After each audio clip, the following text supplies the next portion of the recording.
ಎಲ್ಲರಿಗೂ ನಮಸ್ಕಾರ ಸ್ನೇಹಿತರೆ, ಎಲ್ಲರಿಗೂ ಕೂಡ ವೆಲ್ಕಮ್ ಬ್ಯಾಕ್ ಟು ಸಖತ್ ಸಮಾಚಾರ ಕನ್ನಡ ಯೂಟ್ಯೂಬ್ ಚಾನಲ್ಗೆ ನಿಮಗೆಲ್ಲರಿಗೂ ಪ್ರೀತಿಯ ಸ್ವಾಗತ ಸ್ನೇಹಿತರೆ. ಬಿಗ್ ಬಾಸ್ ಕನ್ನಡ ಸೀಸನ್ 11ರಲ್ಲಿ ಈ ವಾರ ಅಂದರೆ 7ನೇ ವಾರ ಬಿಗ್ ಬಾಸ್ ಮನೆಯಿಂದ ಹೊರ ಹೋಗಲು ಒಟ್ಟು 10 ಜನ ನಾಮಿನೇಟ್ ಆಗಿರುವಂತಹ ವಿಚಾರ ನಿಮಗೆಲ್ಲರಿಗೂ ಕೂಡ ಗೊತ್ತಿದೆ ಸ್ನೇಹಿತರೆ. ಕೇವಲ ಬಿಗ್ ಬಾಸ್ ಮನೆಯಲ್ಲಿ ಉಳಿದಿದ್ದು 13 ಜನ ಕಂಟೆಸ್ಟೆಂಟ್ಗಳು ಸ್ನೇಹಿತರೆ. ಅದರಲ್ಲಿ 13 ಜನ ಸ್ಪರ್ಧಿಗಳ ಪೈಕಿ 10 ಜನರು ನಾಮಿನೇಟ್ ಆಗಿದ್ದಾರೆ ಈ ವಾರ. ನಿಮಗೆಲ್ಲರಿಗೂ ಕೂಡ ಗೊತ್ತಿರೋ ಹಾಗೆ ಮಂಗಳವಾರ ರಾತ್ರಿ ಒಂದು 11 ಗಂಟೆಗೆ ವೋಟಿಂಗ್ ಲೈನ್ಸ್ಗಳು ಓಪನ್ ಆದವು ಸ್ನೇಹಿತರೆ.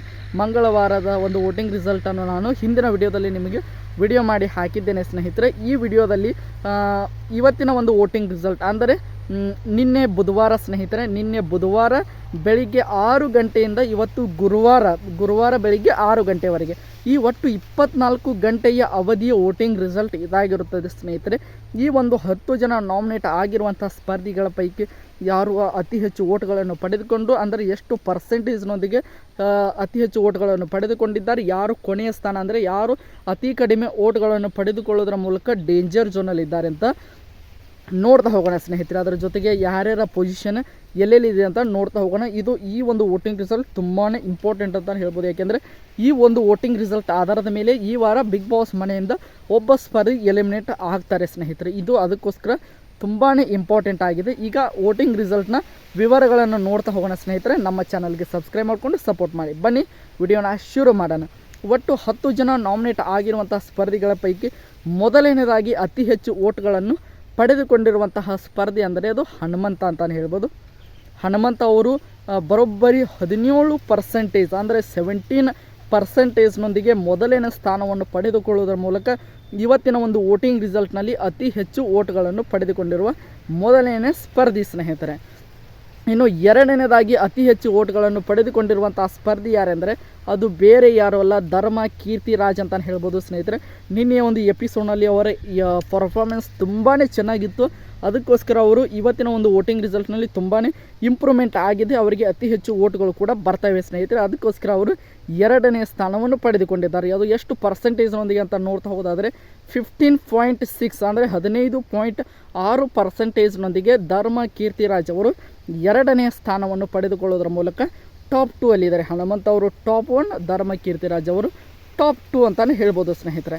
ಇನ್ನು ಮೂರನೇ ಸ್ಥಾನವು ಕೂಡ ತುಂಬಾ ಇಂಪಾರ್ಟೆಂಟ್ ಆಗುತ್ತದೆ. 3ನೇ ಸ್ಥಾನವು ಕೂಡ ತುಂಬಾ ಸ್ಟ್ರಾಂಗ್ ಸ್ಪರ್ಧೆ ಆಗಿರುವಂತಹ ಮೋಕ್ಷಿತಾ ಪೈ ಅವರಿಗೆ 3ನೇದಾಗಿ ಅತಿ ಹೆಚ್ಚು ಓಟ್ಗಳು ಬಂದಿವೆ ಸ್ನೇಹಿತರೆ. ಯಾರು ಅಂತ ನೋಡ್ತಾ ಹೋಗೋಣ, ಎಷ್ಟು ಪರ್ಸೆಂಟೇಜ್ ಅಂತ ನೋಡ್ತಾ ಹೋಗೋಣ. ಅವರಿಗೆ ಬರೋಬ್ಬರಿ 14% ಅಂದರೆ 14%ನೊಂದಿಗೆ ಅವರು 3ನೇ ಸ್ಥಾನವನ್ನು ಪಡೆದುಕೊಳ್ಳುವುದರ ಮೂಲಕ ಇವತ್ತಿನ ಒಂದು ವೋಟಿಂಗ್ ರಿಸಲ್ಟ್ನಲ್ಲಿ ಅವರು ಟಾಪ್ 3ಯಲ್ಲಿ ಇದ್ದಾರೆ ಸ್ನೇಹಿತರೆ. ಇನ್ನು 4ನೇದಾಗಿ ನೋಡ್ತಾ ಹೋಗೋಣ ಸ್ನೇಹಿತರೆ. 4ನೇದಾಗಿ ಅತಿ ಹೆಚ್ಚು ಓಟ್ಗಳನ್ನು ಪಡೆದುಕೊಂಡವರು ಕೂಡ ತುಂಬಾ ಇಂಪಾರ್ಟೆಂಟ್ ಆಗ್ತಾರೆ ಒಂದು ಟಾಪ್ 5ಗೆ ಹೋಗಲು ಸ್ನೇಹಿತರೆ. 4ನೇದಾಗಿ ಅತಿ ಹೆಚ್ಚು ಓಟ್ಗಳನ್ನು ಪಡೆದುಕೊಂಡಿರುವಂತಹ ಸ್ಪರ್ಧಿ ಯಾರೆಂದರೆ ಅದು ಬೇರೆ ಯಾರೂ ಅಲ್ಲ ಸ್ನೇಹಿತರೆ, ಶಿಶಿರ್ ಶಾಸ್ತ್ರಿ ಅಂತಲೇ ಹೇಳ್ಬೋದು. ಶಿಶಿರ್ ಶಾಸ್ತ್ರಿ ಅವರು ಬರೋಬ್ಬರಿ 10.6 ಅಂದರೆ 10.6%ನೊಂದಿಗೆ ಇವರು 4ನೇದಾಗಿ ಅತಿ ಹೆಚ್ಚು ಓಟ್ಗಳನ್ನು ಪಡೆದುಕೊಳ್ಳುವುದರ ಮೂಲಕ ಟಾಪ್ 4ಅಲ್ಲಿ ಇರುವಂತಹ ಸ್ಪರ್ಧೆ ಅಂತಲೇ ಹೇಳ್ಬೋದು ಸ್ನೇಹಿತರೆ. ಇವರು ಕೂಡ 4ನೇದಾಗಿ ಅತಿ ಹೆಚ್ಚು ಓಟ್ಗಳನ್ನು ಪಡೆದುಕೊಂಡಿದ್ದಾರೆ. ಇನ್ನು ಟಾಪ್ 5ನ ವಿಚಾರಕ್ಕೆ ಬರೋಣ ಸ್ನೇಹಿತರೆ. ಅಂದರೆ 5ನೇದಾಗಿ ಅತಿ ಹೆಚ್ಚು ಓಟ್ಗಳನ್ನು ಪಡೆದುಕೊಂಡಿರುವಂತಹ ಸ್ಪರ್ಧಿ ಯಾರೆಂದರೆ ಅದು ಬೇರೆ ಯಾರೂ ಅಲ್ಲ ಸ್ನೇಹಿತರೆ, ಭವ್ಯ ಗೌಡ ಅಂತಲೇ ಹೇಳ್ಬೋದು. ಭವ್ಯ ಗೌಡ ಅವರು ಬರೋಬ್ಬರಿ 10.3%ನೊಂದಿಗೆ 5ನೇದಾಗಿ ಅತಿ ಹೆಚ್ಚು ಓಟ್ಗಳನ್ನು ಪಡೆದುಕೊಳ್ಳುವುದರ ಮೂಲಕ ಇವರು ಟಾಪ್ 5ಅಲ್ಲಿ ಇದ್ದಾರೆ ಅಂತಲೇ ಹೇಳ್ಬೋದು. ಅಂದರೆ 5ನೇದಾಗಿ ಅತಿ ಹೆಚ್ಚು ಓಟ್ಗಳನ್ನು ಪಡೆದುಕೊಂಡಿದ್ದಾರೆ. ಮೊದಲನೇದಾಗಿ ಹನುಮಂತ ಅವರು, 2ನೇದಾಗಿ ಧರ್ಮ ಕೀರ್ತಿರಾಜ್, 3ನೇದಾಗಿ ಮೋಕ್ಷಿತಾ, 4ನೇದಾಗಿ ಯಾರೆಂದರೆ ಅದು ಶಿಶಿರ್ ಶಾಸ್ತ್ರಿ, 5ನೇದಾಗಿ ಭವ್ಯ ಗೌಡ ಸ್ನೇಹಿತರೆ. ಇವರ 5 ಜನರು ಕೂಡ ಇವತ್ತಿನ ಒಂದು ವೋಟಿಂಗ್ ರಿಸಲ್ಟ್ನಲ್ಲಿ 5 ಜನರು ಕೂಡ ಅತಿ ಹೆಚ್ಚು ಓಟ್ಗಳನ್ನು ಪಡೆದುಕೊಳ್ಳುವುದರ ಮೂಲಕ ಟಾಪ್ 5ಅಲ್ಲಿ ಇದ್ದಾರೆ ಸ್ನೇಹಿತರೆ. ಇನ್ನು 6ನೇದಾಗಿ ನೋಡ್ತಾ ಹೋಗೋಣ. 6ನೇದಾಗಿ ಅತಿ ಹೆಚ್ಚು ಓಟ್ಗಳನ್ನು ಪಡೆದುಕೊಂಡಿರುವ ಸ್ಪರ್ಧಿ ಯಾರೆಂದರೆ ಅದು ಬೇರೆ ಯಾರೂ ಅಲ್ಲ ಸ್ನೇಹಿತರೆ, ಗೌತಮಿ ಜಾಧವ್ ಅಂತಲೇ ಹೇಳ್ಬೋದು.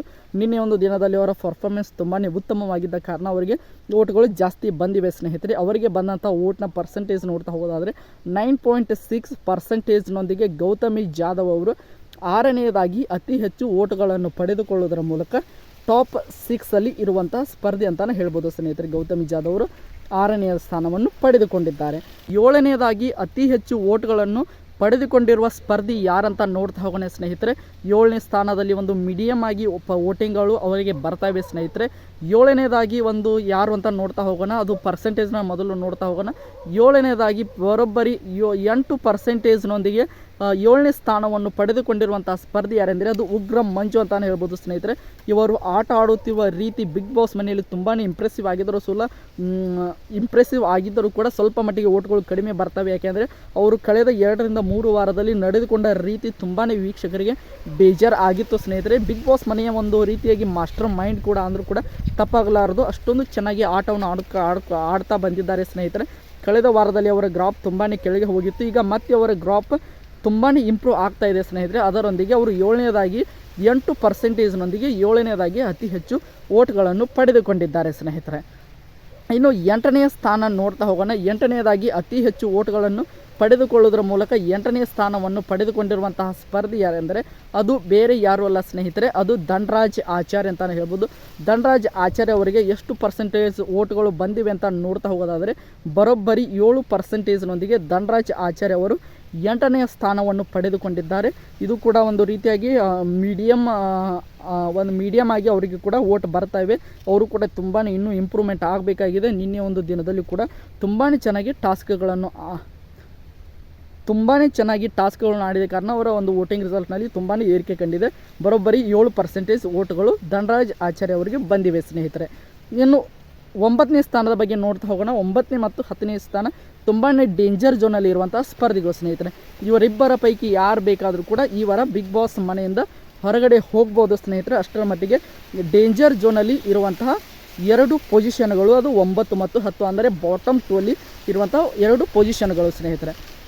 ಅದರಲ್ಲಿ ನೋಡ್ತಾ ಹೋಗೋಣ. ಮೊದಲನೇದಾಗಿ 9ನೇ ಸ್ಥಾನವನ್ನು ಪಡೆದುಕೊಂಡಿರುವಂಥ ಸ್ಪರ್ಧಿ ಅನುಷಾ ರೈ ಅಂತಲೇ ಹೇಳ್ಬೋದು. ಅನುಷಾ ರೈ ಅವರು ಬರೋಬ್ಬರಿ 5% ವೋಟ್ನನ್ನು ಪಡೆದುಕೊಳ್ಳೋದ್ರ ಮೂಲಕ 9ನೇ ಸ್ಥಾನ ಅಂದರೆ ಡೇಂಜರ್ ಝೋನಲ್ಲಿ ಇರುವಂಥ ಸ್ಪರ್ಧಿ ಸ್ನೇಹಿತರೆ.